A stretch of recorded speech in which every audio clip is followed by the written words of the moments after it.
Donc les huiles essentielles, pour moi, c'est symptomatique de ce que la société fait depuis maintenant des décennies. C'est favoriser la croissance des comptes en banque des grands groupes au détriment de priorités qui concernent justement le bien-être de l'humain.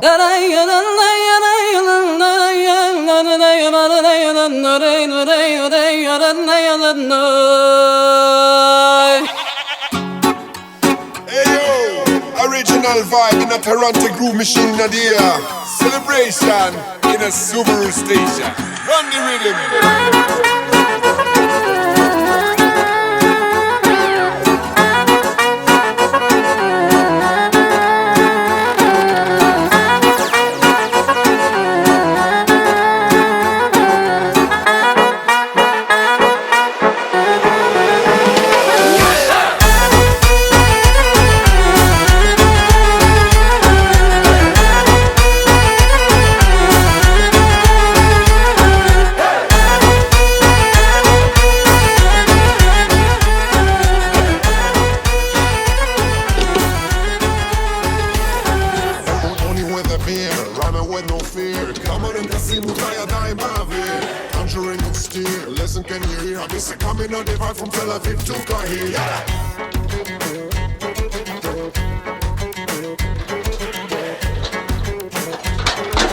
Benjamin, Oui, c'est moi. est-ce que tu peux nous parler de cette machine assez extraordinaire que je vois derrière toi, qui je pense c'est une fabrication maison en plus. Ouais, elle n'est pas maison, mais en tout cas, elle est faite sur mesure.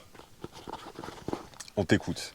Eh ben, le constat, c'était quand j'ai démarré mon activité de distillateur il y a 6 ans, qu'aujourd'hui, la quasi-totalité des huiles essentielles présentes sur le marché sont industrielles, c'est-à-dire issues de process industriels, donc des très grosses quantités, des qualités de plantes qui sont rarement maîtrisées par les revendeurs. Du coup, je me suis dit qu'il y avait un marché pour faire de l'huile essentielle un peu plus authentique, où il y a une traçabilité de la plante jusqu'au produit fini. Donc je me suis lancé dans une petite production et l'alambic que j'ai autoconstruit au départ, qui était petit, qui faisait 200 litres, était bien pour démarrer, mais il ne répondait pas, si tu veux, à la qualité que moi je me faisais de l'huile essentielle idéale. Donc c'était bien pour démarrer. Les gens pouvaient venir à la ferme, voir l'outil fabriqué à la sueur du front, tu vois. Mais il y avait des petits détails qui ne fonctionnaient pas. Du coup, j'ai commencé un peu à me demander comment est-ce que je pouvais augmenter en qualité. Et j'ai rencontré un fabricant d'alambic à Châteauroux qui s'appelle Pierre Laverne, en fait, qui m'a contacté, qui avait entendu parler de moi en me demandant si j'avais pas besoin, tu vois, par exemple, d'avoir un matériel un peu plus performant. On s'est rencontrés, on a parlé assez longtemps parce que lui il est ingénieur et moi je suis chimiste. Donc on s'est confronté nos idées et on est arrivé à la conclusion que on pourrait essayer de fabriquer un alambic qui soit itinérant, donc c'est pour ça qu'il est sur remorque, et qui utilise non plus d'énergie fossile mais de l'huile végétale recyclée. Donc on a travaillé autour de la production de cette vapeur propre à partir d'un déchet et autour de l'économie d'eau avec une machine que tu vois en bout là qui est un aéroréfrigérant qui permet d'avoir un circuit de refroidissement fermé. On gaspille plus d'eau pour refroidir la vapeur. Et donc comme ça c'est un procédé qui n'existe pas sur le marché français, on a construit de A à Z la machine et en plus on peut la déplacer chez les producteurs. Et donc tu peux distiller une plante qui vient d'être récoltée le jour même. Ouais c'est ça, ouais. Même l'idée de cette distillerie c'est on peut se poser au milieu d'une forêt, au milieu d'une prairie et pendant qu'on récolte, distiller en même temps avec un groupe électrogène, on n'a même pas besoin d'eau si on a rempli le réservoir en amont. Il y a un réservoir de 300 litres ici. Alors montre-nous un peu comment ça marche justement. Ouais. Alors tout part de ce réservoir là, qui a 300 litres de réservoir sur la remorque, qui alimente et la chaudière derrière, qui a une contenance de 200 litres, et le système de refroidissement, qui est constitué du condenseur ici, qui transforme la vapeur en liquide, et de l'aéroréfrigérant, qui est de l'autre côté, qui est en gros un gros système de ventilateur et de circuit cuivre, qui va refroidir en faisant circuler de l'air l'eau qui refroidit la vapeur. Donc en gros on a une eau qui arrive froide, au contact de la vapeur elle se réchauffe, elle ressort chaude, et plutôt que de l'évacuer et de renvoyer de l'eau froide, on l'envoie vers cette machine, et c'est la circulation d'air qui refroidit la température de l'eau pour qu'on la renvoie encore vers le condenseur. Donc ce qui fait qu'on n'a pas besoin d'eau quand on va quelque part, hormis celle qu'on a dans notre réservoir. Donc on peut distiller pendant environ 3 à 4 heures, puisqu'on distille environ à 80 litres de vapeur heure, 80 kg de vapeur heure. Et on a 300 litres de réserve, donc on peut distiller pendant 3-4 heures à l'extérieur sans avoir besoin de rien d'autre. D'accord. Et quand tu distilles pendant 3-4 heures, comme ça, il en ressort quelle quantité à peu près d'huile essentielle? Bah, tu as des plantes qui sont assez généreuses en huile essentielle, hein. Les plus connues, c'est les lavandins. Après, tu as les lavandes, les thym, les romarins. Donc là, on peut être amené à distiller 1 heure de la lavande, 1 heure, 1h30 pour obtenir entre 1 et 2 litres d'huile essentielle, pour une contenance de cuve derrière qui est de 1000 litres environ. Et après, on peut avoir des surprises un petit peu plus délicates, comme le chanvre, hein, qu'on est quasiment les seuls à proposer en distillation ici en France. Où une année, on a eu pas d'huile essentielle, parce que c'était pas la bonne période de récolte. Et ça n'a rien fait du tout. Le peu d'huile était dilué dans l'hydrolat, donc on avait un hydrolat de super qualité, Ouais. mais pas d'huile essentielle séparée de l'hydrolat. D'accord. Et par contre, cette année, là, on a eu la bonne surprise avec un peu moins de quantité de plantes. On a eu de l'huile essentielle, parce qu'on a le bon choix variétal, on a la bonne période de récolte, et donc même si la quantité est faible, hein, c'est un peu intimiste comme volume, mais on est quand même sur une quantité d'une centaine de millilitres pour 100 kg de plantes. D'accord. Oui, ce qui est quand même déjà pas mal. C'est pas mal. Et je pense que c'est distillé en plus à partir des sommités fleuries de chanvre. Ouais, c'est ça. Extrêmement rare, rarissime, voire Oui, parce introuvable. qu'en général, on récolte plante entière. Là, ils coupent les fleurs. Donc, au lieu de partir à la valorisation pour des tisanes, par exemple, hein, ce qui se fait de plus en plus, là, ça part à la distillation. Donc, c'est un procédé qui encore est pas très répandu parce qu'il est borderline en termes de réglementation. L'État n'aime pas trop pour l'instant qu'on travaille la fleur. C'est-à-dire que de toute façon, entendons-nous bien, on est d'accord, dans l'huile essentielle de cannabis, même si on parle de cannabis, même si on parle d'une plante qui à la base contient du THC, le THC ne passe pas dans l'huile essentielle. Non, c'est une molécule trop lourde. Et quand bien même la plante serait chargée en THC, on va dire, si on distillait du cannabis illégal, la molécule est tellement lourde que la vapeur ne peut pas l'entraîner avec elle et la concentrer dans l'huile essentielle. Donc elle resterait dans la plante. Donc déjà, ça serait du gâchis pour ceux qui apprécient ça.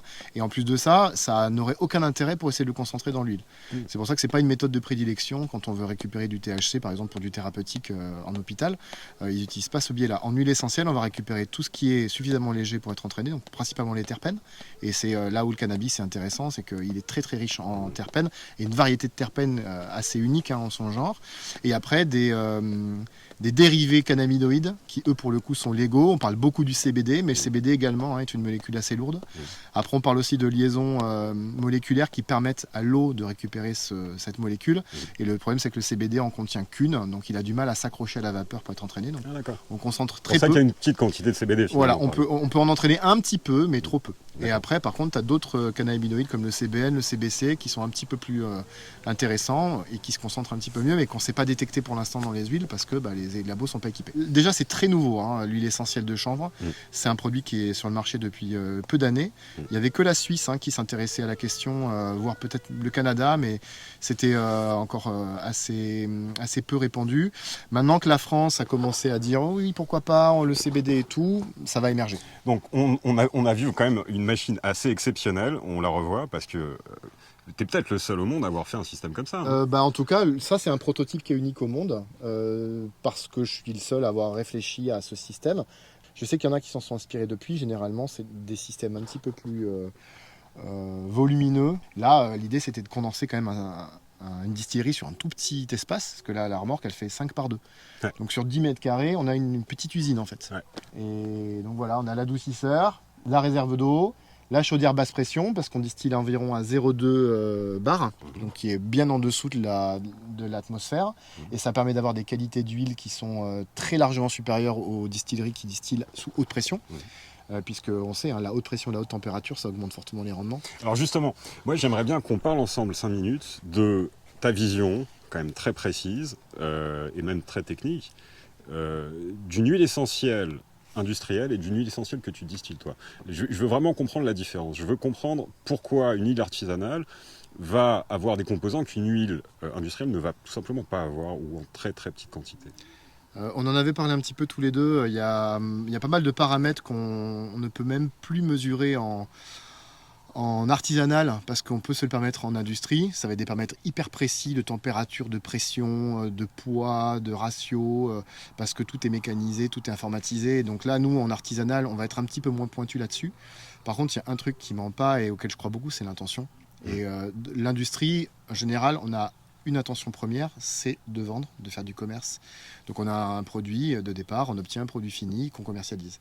Souvent dans l'artisanat, on va chercher à transmettre une émotion, une manière de faire, une intention. Et donc, avec des huiles essentielles issues du travail artisanal, on trouve souvent l'empreinte des personnes qui ont travaillé autour de ça. Donc là, ça va se traduire aussi bien de la culture et de la récolte de la plante, même si c'est mécanisé, hein. Ça peut être fait avec des tracteurs, on peut rester à l'échelle artisanale, dès lors qu'on parle d'une passion, d'une vraie volonté de faire bien les choses. Jusqu'à la méthode de distillation, pareil, hein, on peut avoir un alambic assez élaboré, sur un gros volume, mais dès lors que l'opérateur est sensible à une manière de faire, à une certaine technique, à une certaine qualité de plante, le résultat s'en fait ressentir.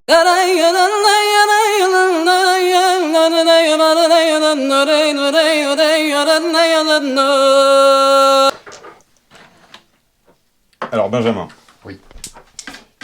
tu dois être au courant de l'actualité sur les législations européennes, on peut dire contre les huiles essentielles. Oui. Qu'est-ce que t'en sais et qu'est-ce que t'en penses? Alors, ce que j'en sais, c'est qu'on est au balbutiement d'un début d'information. La seule chose que j'ai cru comprendre, c'est qu'un projet de loi, et ça porte son nom, c'est un projet, aurait tendance à vouloir réglementer encore un peu plus les huiles essentielles, dont certaines huiles essentielles majeures comme la lavande. Je trouve que c'est pas incohérent dans le sens où ça va dans la même direction que la réglementation REACH, qui existe depuis déjà pas mal d'années. Je sais plus si c'est fin 2009 ou autour des années 2010, je crois. En tout cas, cette réglementation avait pour but de permettre aux gens de faire en sorte, quand ils achètent une huile essentielle, de savoir que c'est un produit qui pouvait être dangereux.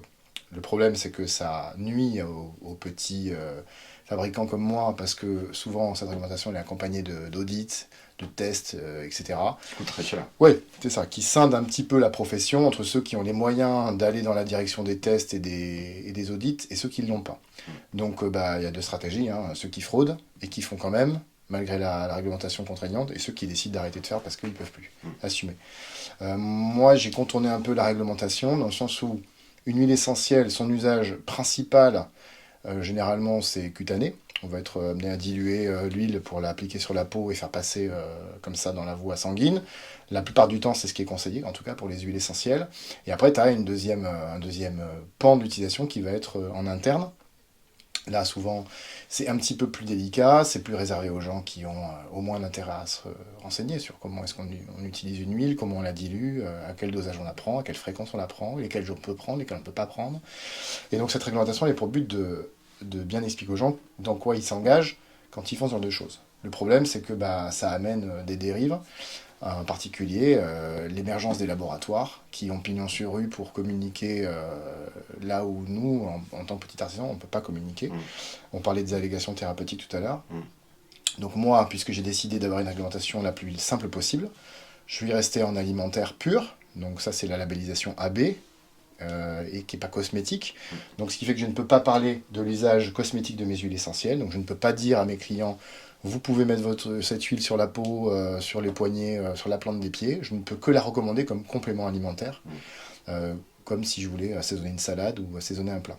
C'est Ce qui existe aussi d'ailleurs. Bien sûr, sauf que personne ne fait ça, on le sait très bien. Donc ça, c'est l'hypocrisie, je trouve, de la réglementation actuelle. C'est qu'on sait que des gens comme moi commercialisent des huiles en alimentaire, en sachant pertinemment que les gens ne les utiliseront pas pour ça, plutôt que d'adapter une réglementation spécifique. Donc cette réglementation-là, je pense qu'elle est là pour achever un peu plus cette capacité qu'on avait à vendre des huiles essentielles sous couvert d'alimentaire, en disant, ouais, vous la vendez comme alimentaire, mais la lavande, elle contient telle molécule toxique, donc on ne peut plus la consommer. Donc ça évite de rentrer dans ce type de réglementation. Donc c'est achever les petits producteurs en même temps. Ouais, on va clairement dans le sens du contrôle de la production par les grands groupes, qui eux ont les toxicologues, les pharmaciens, les médecins dans leur staff, qui peuvent faire... Et qui n'ont peut-être, dis-moi ce que t'en penses, mais qui n'ont peut-être pas forcément intérêt à ce que l'huile soit la plus efficace et vitale possible. On voit bien que la tendance, ça va de plus en plus vers le contrôle des méthodes de soins naturels et la favorisation des méthodes de soins plus allopathiques. De toute façon, c'est la tendance, ça a toujours été comme ça. Absolument. Tu connais l'histoire de Jean Valnet ? Oui, je sais, ouais. Est-ce que ça te fait pas penser un petit peu à ce genre de méthode, finalement, ce qu'ils sont en train de faire, les gros labos ? De toute façon, prêcher le faux pour savoir le vrai, ça a toujours existé. Et les stratégies d'intimidation et de découragement, dès lors qu'il y a des enjeux financiers énormes, elles sont presque, alors, légitimes, c'est pas le mot, hein, mais monnaie courante. Donc à nous de faire en sorte de trouver des parades, de se regrouper par exemple en petits producteurs pour avoir un poids un peu plus important sur la société de consommation, pour dire non, non, c'est vrai, on n'est pas un grand labo, on peut pas faire ci, on peut pas faire ça, mais on a quand même des experts capables de dire si oui ou non ce qu'on fait est juste et ce qu'on fait sert à quelque chose. Donc c'est mettre en avant en gros toutes les études qui ont prouvé que les huiles essentielles étaient efficaces. Donc là il y a des grands noms, hein, de la recherche et médicale et aromathérapeutique pour dire oui ou non les huiles sont efficaces pour telle et telle pathologie par exemple. Sauf que, ben, comme d'habitude, la synthèse d'une molécule coûte toujours moins cher que l'expression d'une huile essentielle à partir de plantes. Donc les laboratoires n'ont aucun intérêt à favoriser l'émergence des huiles essentielles dès lors que le process coûte beaucoup plus cher que la synthétisation d'une molécule. Donc c'est quelque part normal que les laboratoires aient envie de préserver leur modèle de production et de discréditer un modèle qui, s'il devait s'y mettre pour coller à l'image que les gens se font de ce que c'est que la santé, leur coûterait beaucoup trop cher. Donc moi je trouve ça légitime de leur part, même si je cautionne pas. Donc à nous de nous battre pour dire que c'est un choix. Attends, tu dis c'est légitime de leur part. Oui, en tant qu'industriel, Ouais, en tant qu'homme exactement, ouais. d'affaires, C'est leur stratégie. c'est des requins qui sont là pour C'est leur bouffer tout le monde. stratégie. En ce sens-là, c'est légitime. Mais qui s'appuient sur les gouvernements, sur les législations, et en l'occurrence sur la législation européenne qui est à peine construite, pour faire interdire dans l'œuf la capacité des huiles, des productions d'huiles essentielles les plus vitales. Là, c'est quand même pas tout à fait la même histoire. C'est quand même pas tout à fait légitime. C'est quand même c'est plus seulement la volonté des industriels Oui. de cette nature, mais de toute l'organisation politique qu'ils ont faite autour. Et quand je dis légitime, attention, c'est dans leur modèle. Le modèle industriel Oui, non, j'entends bien. rend Bien légitime ce genre de... Limite, ça serait étonnant qu'ils ne le fassent pas. sûr. Après, quand tu sais qu'au sein même de la Commission européenne, il y a des bureaux de lobby, que les lobbyistes et les bureaux de lobby font partie intégrante du système de commerce et politique, enfin, on ne peut pas être surpris qu'aujourd'hui, il y ait des gens qui essaient de faire un projet de loi pour favoriser les process dits sécurisés contre les process qui sont moins sécurisés. Parce que le problème des huiles essentielles, c'est qu'on maîtrise beaucoup moins et leur production et leur provenance, contrairement à des labos qui en général sont très audités et vu leur volume de production peuvent se permettre d'adapter les réglementations en fonction des besoins du moment. Les huiles essentielles, un mec comme moi, il peut décider demain de distiller une plante que personne ne connaît, la mettre sur le marché en disant bah, c'est super, donc ça ils ne veulent pas de ce genre d'expertise, même si ceux qui font n'importe quoi s'élavent au fur et à mesure. Oui, mais toujours est-il que les huiles essentielles, elles sont nées de ce genre d'expertise. Je veux dire, les labos n'existaient pas quand les huiles essentielles ont été inventées, les labos n'existaient pas quand elles ont été utilisées pour soigner et sauver des milliers de gens. C'est cette connaissance empirique qui nous a amené les huiles essentielles à travers les âges et à travers le temps. S'il n'y avait pas eu cette connaissance empirique, il n'y aurait tout simplement pas d'huile essentielle. Oui, absolument. Je ne pense pas que les deux systèmes ne puissent pas cohabiter. Et on doit avoir la capacité de faire cohabiter le système industriel qui crée du médicament allopathique et le système de production plus artisanal, même si les deux forcément ne doivent pas s'opposer. Mais en tout cas, la production de produits naturels comme les huiles essentielles, les plantes et la production de médicaments de synthèse ne devraient pas être opposées. Alors qu'aujourd'hui elles sont opposées à cause d'un système, un modèle économique. Absolument.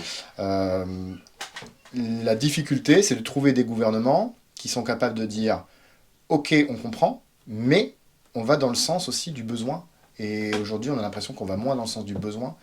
En tout cas, quand je dis besoin, je parle de la population, bien entendu. Tu parles dans le sens de l'humain. Donc. Oui, dans le sens de ce que l'humain souhaite et a besoin. Mais c'est une goutte d'eau dans l'océan, de toute façon, cette histoire d'huile essentielle. Si on doit élargir la question à tous les intérêts de l'humain concernant les méthodes d'existence, même de l'humain, il y a des tas de choses qu'il faudra abandonner et abandonner tout de suite. Donc les huiles essentielles, pour moi, c'est symptomatique de ce que la société fait depuis maintenant des décennies. C'est favoriser la croissance des comptes en banque des grands groupes, au détriment de priorités qui concernent justement le bien-être de l'humain. Donc après, on a l'émergence de groupes quand je dis groupe de gens, qui souhaitent faire changer les choses. Et il faut trouver la bonne manière de le faire. Ça doit toujours être fait de manière délicate, avec intelligence, construite, prendre du temps de le faire, comme par exemple changer le modèle agricole. Moi qui suis agriculteur en bio, j'ai opté le non-travail de la terre, zéro intrant, je laisse faire les choses, donc j'ai moins de production, j'ai des plus petites quantités et j'assume ce modèle-là. Mais c'est pas moi qui vais nourrir la planète, tu vois. Donc il faut trouver le bon ratio entre changer de modèle, parce que le modèle actuel industriel pollue trop et tue trop, mais en même temps, il faut quand même continuer à nourrir les gens. Donc ça veut dire qu'il faut apprendre aux gens à moins consommer et apprendre aux agriculteurs à mieux produire. Et ça se fait pas juste en décidant qu'il faut le faire. Est-ce que tu es sûr que c'est vraiment... que ce soit finalement la production de produits alimentaires, de denrées alimentaires, ou de denrées qui vont être transformées en denrées alimentaires ou aromatiques qui vont être transformées en denrées de santé, de beauté, etc. Est-ce que tu ne penses pas que finalement c'est davantage un problème de qualité que de quantité? Parce que si tu consommes une tomate extrêmement vitale, tu as toutes les vitamines, tu as tous les nutriments de cette tomate, qui vont préserver ta santé, qui vont nourrir ta croissance cellulaire, etc., etc. Alors que si tu bouffes 1 kilo de tomates totalement dévitalisées, à part du poids dans l'estomac, tu n'auras pas retiré la moitié de ce que tu as retiré dans une seule de ces tomates vitales. Ouais. Donc est-ce qu'on n'est pas dans un problème d'échelle comme celui-là? Parce que finalement, on est dans une société consumériste je dis consumériste parce qu'elle se consume aussi, pas seulement pour l'aspect philosophique, qui a décidé qu'il fallait faire toujours plus et toujours plus et toujours plus, mais jamais mieux. Toujours plus et toujours moins bien, finalement. Et ce moins bien, il fait que la quantité devient intenable, évidemment. Mais les gens sont habitués à avoir une quantité dont ils n'ont pas besoin, Certes. en réalité. Parce que s'ils savaient encore qu'une tomate, ça leur suffit pour faire un repas bien plus équilibré qu'1 kilo de tomates dévitalisées, ça changerait quand même pas mal la donne. Enfin, beaucoup en prennent conscience et en ont pris conscience ces dernières années. Ça rejoint un petit peu, si tu veux, l'exemple de l'ampoule. Que tu dois connaître. Il y a un siècle, quand on a commencé à inventer l'ampoule à incandescence, à filament, et il y a cet exemple assez sympa de cette ampoule qui continue à être éclairée au sein d'une caserne de pompiers à New York. La lampe, elle a été allumée il y a plus de 100 ans et elle n'a jamais été éteinte et elle brûle encore. Et ce symbole-là de l'obsolescence programmée qui s'est programmé au fur et à mesure du siècle, il a été juxtaposé avec l'idée que si les ampoules crament, on va en racheter, donc si on en rachète, il y a plus de profit, et s'il y a plus de profit, il y a plus d'argent qui rentre. Et donc je pense que ce modèle-là, qui est né de l'idée d'amasser, il est contraire, si tu veux, aux besoins intrinsèques de l'humain. Tu disais une tomate suffisamment nourrissante, qui s'oppose à 1 kilo où il n'y a plus rien à manger, où il n'y a plus de valeur nutritionnelle. Mais l'idée, c'est donc qui n'est pas de consommer, l'idée, c'est donc de vivre correctement. Sauf que c'est plus le modèle qui a été adopté depuis des décennies. Donc à nous de faire en sorte que ce modèle change, d'apprendre aux gens à consommer correctement. Mais ça ne s'apprend pas à nos âges. Ça s'apprend à l'âge de nos enfants. C'est quelque chose qui doit être inclus dans le système éducatif. On doit apprendre au départ à choisir ce qu'on consomme, à consommer correctement et de manière en conscience. Moi j'aime bien parler de faire les choses en conscience. Tu vois, tous ces systèmes-là qui visent à dire quelque chose de pérenne, aujourd'hui n'a plus lieu d'exister, parce qu'on veut être dans un système de consommation. Sauf que là, peut-être qu'on arrive au moment où ça peut être amené à changer, parce qu'on s'aperçoit qu'on manque de plus en plus de ressources, des ressources majeures, que ce soit dans l'alimentation, que ce soit dans les matières premières de fabrication. Il y a des pénuries de tout, parce que les pays consomment de plus en plus et les matières sont de moins en moins présentes. Donc on s'aperçoit que ce modèle économique, même s'il est désiré par d'autres, parce qu'il faut amasser, en fait il est peut-être même plus possible. Donc ils vont chercher des modèles économiques de rentabilité sur d'autres choses. Et là on parle par exemple du recyclage du plastique pour refaire du carburant, on parle d'algues pour refaire du carburant. Donc on fait émerger des méthodes peut-être beaucoup plus intéressantes écologiquement, mais à condition que ça génère du profit. Mais c'est toujours comme ça ne marche pas comme ça. Un système industriel ne peut pas reposer juste sur la bienveillance. Je suis d'accord avec toi. Et puis d'abord, on ne peut pas décider, même si on avait un avis très tranché sur le sujet, on ne peut pas décider de la manière dont ça se passe ou ça se passe pas, mais quand même, ça s'oppose à un principe que moi je trouve fondamental, et ça crée une habitude que je trouve très néfaste en même temps. Ça s'oppose au principe d'abondance, qui est le principe de la nature, le principe de la manière dont les choses sont créées par la nature. et qui se font dans l'abondance. Tu détruis ce principe, tu détruis la nature. Ça crée une dynamique qui est, je trouve, extrêmement nocive pour le genre humain, qui est la dynamique de compétition. Dès que quelqu'un est à côté de toi, tu vas essayer de l'écraser pour faire mieux que lui ou pour prendre ce qu'il a et que ça te revienne à toi. Je veux dire, peut-être que le genre humain n'a pas vraiment pensé sa société, se laisse gouverner par une société qui n'a pas pensé, parce que elle a été prise en main par des prédateurs qui, sous prétexte de guerre et de ceci ou de cela, ont pris les choses en main. Mais c'est finalement des généraux, c'est des dictateurs. Et il y a un livre très intéressant que j'aime beaucoup qui résume très bien ce que tu viens de dire, c'est Le Papillon des étoiles de Bernard Werber. Je sais pas si tu l'as lu, mais l'idée de ce livre qui est quand même de sélectionner les 100 000 personnes exemplaires, il ne pourrait pas y avoir meilleur humain sur la planète, une fois que tu les réunis, émerge de ces gens-là le côté noir et le côté positif de chacun. Ça se casse la gueule, bah oui, forcément. On a fait pareil avec des souris, t'isoles 10 souris dominantes de 10 groupes, tu les remets ensemble, les équilibres de domination-soumission se recréent, parce que l'humain est comme ça, il a besoin d'un système de hiérarchisation qui déjà le conforte, parce qu'on a des fois, on n'a pas le tempérament pour être leader, on préfère être dirigé, et des fois on a tempérament justement parce qu'on n'aime pas être dirigé, on a besoin d'être leader. Donc tu fais émerger ça dans la société, et ça se traduit aussi dans l'industrialisation des choses, dans l'économie des choses, dans la politique des choses. Donc je pense que oui, ça fait partie du genre humain, c'est pas une raison pour pas travailler dessus. J'aurais une nuance sur rien ne marche dans le frontal. On a tous expérimenté ça. Et ma femme, Sarvan, me dit un truc il y a quelques jours que je trouve assez incroyable. Elle me dit, j'ai une doléance, arrête de dire aux enfants calme-toi. Quand tu dis à quelqu'un calme-toi quand il est énervé, ça marche jamais. Et on a eu ce débat-là. En fait, oui, si tu dis non mais calme-toi maintenant, ça suffit, calme-toi. Bien évidemment. Parce que comment tu veux demander à quelqu'un du calme quand tu lui insultes toi-même de l'énervement. Par contre, tu dis, mais calme-toi, ça va aller. Tout va bien. Oui, c'est dans l'énergie que ça se passe. C'est pas les mots qu'on emploie, tu vois. D'ailleurs, il y a eu des tas d'expériences sur les animaux. Tu peux leur dire n'importe quoi. C'est l'intention que tu y mets et la justesse que tu mets aux choses qui comptent. Donc je pense que dans ce monde-là, quand je dis ce monde-là, c'est pas la Terre, l'humanité, c'est aujourd'hui notre société. Maintenant, elle a besoin de bienveillance, de temps, parce que mine de rien, on en manque, mais on en a quand même besoin. On changera pas les choses d'un coup, mais il faut le faire maintenant. Donc insuffler de la bienveillance et insuffler de la positivité dans les choses, tout en ayant quand même de la fermeté, c'est la difficulté d'exercice, mais qui à mon avis est indispensable au changement de modèle. Après, l'industrie restera l'industrie, la politique restera la politique. À nous de faire en sorte que le modèle, tu vois, évolue doucement, grâce à nos enfants, en leur proposant justement un modèle qui leur parle. Et je pense que c'est en bonne voie. Est-ce qu'après, voilà, ça se fera dans les temps? Moi, j'ai l'impression que c'est de plus en plus urgent. On a des tas de soucis. Mais je pense à tous ces gens qui sont dans des situations extrêmes, de détresse extrême, mais qui se battent quand même. Donc, si tu veux, la capacité de l'humain aussi, on parle beaucoup de résilience en ce moment, à tort et à travers, sans vraiment savoir ce que veut dire que la résilience.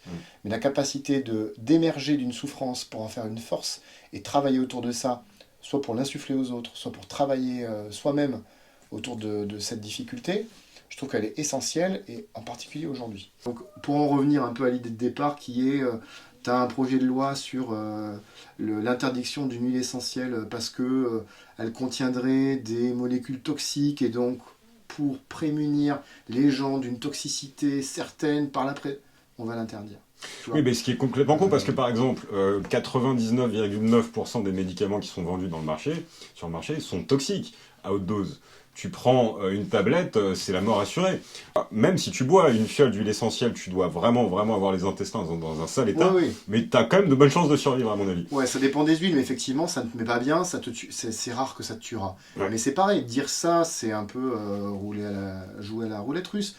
Tu sais pas, tu es peut-être hypersensible à un truc, si tu en prends en trop grande quantité, peut-être que tu vas mourir d'un coup. Ou peut-être qu'en fait, ça va guérir quelque chose chez toi. Oui, mais enfin, ce que je veux dire par là, c'est que toutes les choses avec lesquelles il faut être prudent, s'il fallait les interdire sous prétexte qu'il faut être prudent avec, il n'y aurait plus rien sur Terre, quoi. Non, mais on est d'accord, la finalité de la discussion, c'est est-ce que ce projet de loi arrive pour favoriser les groupes industriels pharmaceutiques?